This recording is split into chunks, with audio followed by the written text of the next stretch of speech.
Peggy 18.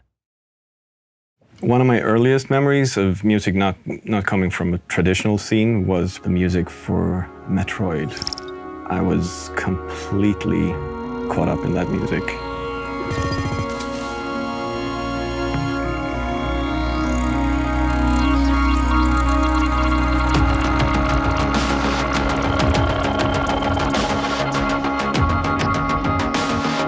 The first game I worked on was called Excessive Speed. We had the first Pentium processors with a small 14-inch CRT screen and Sound Blaster sound card.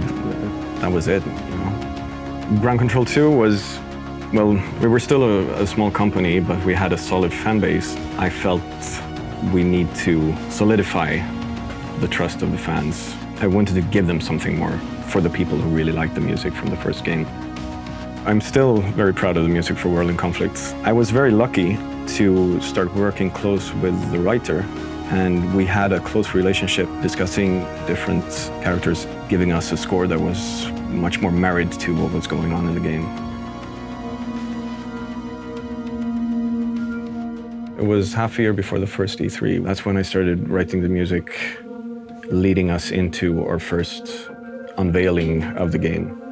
Without any preconceptions at all of the sounds, I started investigating the story and the characters and figuring out where do the sounds come from in the world, in the story. There are going to be characters in the game that play different instruments, and you're going to encounter these people in different ways, in different locations. The pianist, he is actually my brother. He works here at Massive as a programmer.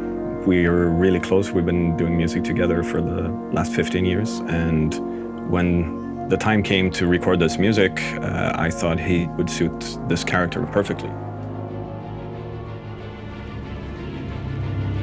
We have the general, the epic story of the Division. This will always have its own more orchestrated sound. But when you dig into the deeper stuff, when you play the game, sometimes even go only down to percussion and analog synthesizers and get that roomy, realistic feel with something that is old and tangible. Get the room, get the tone, get the feeling, and find a place for that in the game. Limitations is the key to invention in anything, really. I find so every single day I create music, it's about limitations.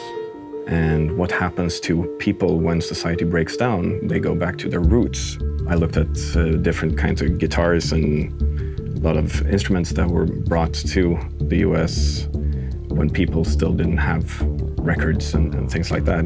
What is it that we fall back on when we don't have electricity and things like that? That was sort of building the basis of the whole score.